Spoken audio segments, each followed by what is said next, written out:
of course, our port policy is very pragmatic. I was talking to Gujarat Maritime Board representative who is here, and he was saying we are coming out with more pragmatic port policy, more lenient port policy because it's the infrastructure project, and how state could see that port could further show the way to Gujarat for growth. And Gujarat already has one of the best ports, and they handle over 70% of cargo throughout India. And we handle about 5 to 7%, and Andhra about 5%, and Kerala and Tamil Nadu. But Gujarat handles more than 70% of the non-major ports cargo, and there's a need to see that how we, and under dynamic leadership of Mr. Sharma, we hope that we achieve better targets in next 3 years. I know we can't do it in one day or overnight, and fortunately we have a man who has a vision with due support from the government, and we hope that we will be able to reach some heights. Talking about next 5 years, we feel there's tremendous scope. Although today, where the oil prices have crashed, where the shipping freights have also crashed, and things are not moving up for the last 3 years, and we need to see that how we go. If we go by that, we will not set up ports, we will not improve roads, we will not go by railway. If you talk about even the highways, we are hardly 27-28% of 4-lane highways. So tremendous work. And we have to grow, like Mr. Kalantri is saying, minimum 20 kilometers a day is going to put up.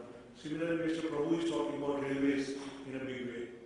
And power, of course, they say that by 2020 we will not have any power cut. So I hope that all remains and it becomes a reality. Because what we need is, and if you see our neighboring countries, whether it is China or any other, they were developed because of the infrastructure. And they built in on a very fast track, the infrastructure. That's what we need. Of course, our land acquisition bill has come into issues and problems, so we should see how we combat that. Any priority project or any special project should be out from all these clutches. And of course, we talk about single window. What is single window? I don't understand. It should be single desk. Window is one part and desk is one part. Single desk. And if we could give all online, even in USA and everywhere, we need so many permissions. But you know, it's all online. And it is said that if it is 3 days or 7 days, you are not issued the permission, it is treated as a permission. So what we need is how fast track we can do. So we can reduce the cost. Today, much of our cost is because of the delays and permissions. And wherever file goes, everybody needs to write something. So that causes more and more delay. And many people don't have a concept about the project and the cost. If you are talking about the banking interest rate at 14%, you can't build a road and port and power and be successful at it. It is not possible. We have to understand that we need cheap funds. World over, like today I was saying in England, for infrastructure it is 0.5%. Japan it is 0%. All these countries, and China of course is now come down to 3% or 2.5%. So if you talk about the rate of interest, that's one of the first criteria, because you need cheap funds to build up infrastructure projects. If you don't do that, we will not move ahead. Now we are talking about another area of the Sagarmala. Why not Sagarmala? We have been talking about the Sagarmala from 2002-2003, when Mr. Vijay government was there. The Sagarmala and Dighi port in Maharashtra, one more port was included in Sagarmala. But nothing took off after that. They gave another name, Sagarmala, and then again it has come back to Sagarmala. Because the coastal movement is very good. We decongest the roads, less cost, less pollution, no accident. So four advantages. So why not we move forward? And much of our cargo would be smoother and reach faster than by road and railway. And if the cost is less, why not move? Same we are talking about smart cities. Basically, world over, more than 80% smart cities are port-based. More than 80%. We talk about Barcelona, we talk about Madrid, we talk about Ferrol, we talk about Atlanta. All the cities came up because of port. The world over, if we talk, all the smart cities came in and around port or at the port. Like if we talk about Mumbai is one of the great cities, Mumbai is also port. So I feel the smart city concept is very good. We have to develop newer ports where the smart cities to come up, townships, school, other facilities, and it could be a move forward. We are talking about 97 smart cities, and state governments have also announced some smart cities, and they have given the proposals. I think that that's the area where we can work on. And once no city, unless until you don't develop cities or new townships, we will not move forward. In US also, in 1939, Atlanta was the first city which came up. And how they moved forward?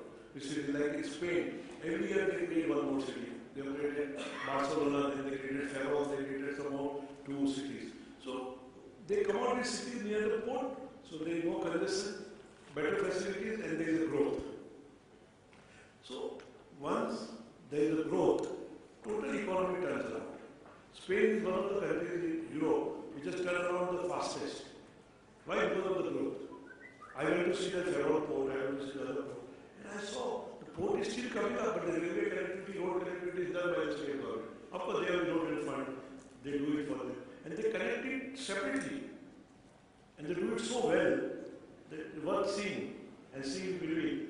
I can quote even the example of Gujarat when they first, before Adani, and I was with Mr. Waghela, he was the chief minister, and Patel was his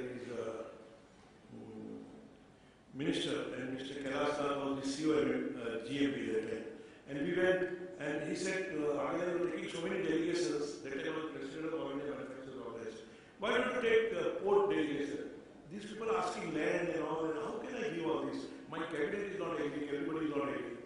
So we went to, I took him first to Belgium, Antwerp port, then I took him to Hawaii port, then I took him to Rotterdam. When he came to London after that with me, in the evening he told his port owners, Adani, Nikhil Gandhi and all, what nonsense? Mr. Kailash gives them the land. This is the asset of the port. He said, no, instead of a 11% equity, it will go down to 30. Okay, once the investment will come down, give them the port, the land, whatever they require for the port, and release it tomorrow itself. And you know, when he came back from London, he did it. Because he saw where they went to see the ports, what they need the main land. And the rest, what the state government has to do, is they will do it. So, you know, it's a reason.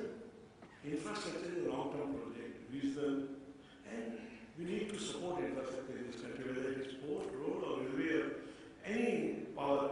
We need to do that. Here, if you talk about, we have 37 permissions in port. We have got 62 permissions in hotel industry, if you talk about the infrastructure in hotel industry. Similarly, in power, 62 permissions. So many permissions, how much time you waste, how much investment, and how much pillar to post you have to run.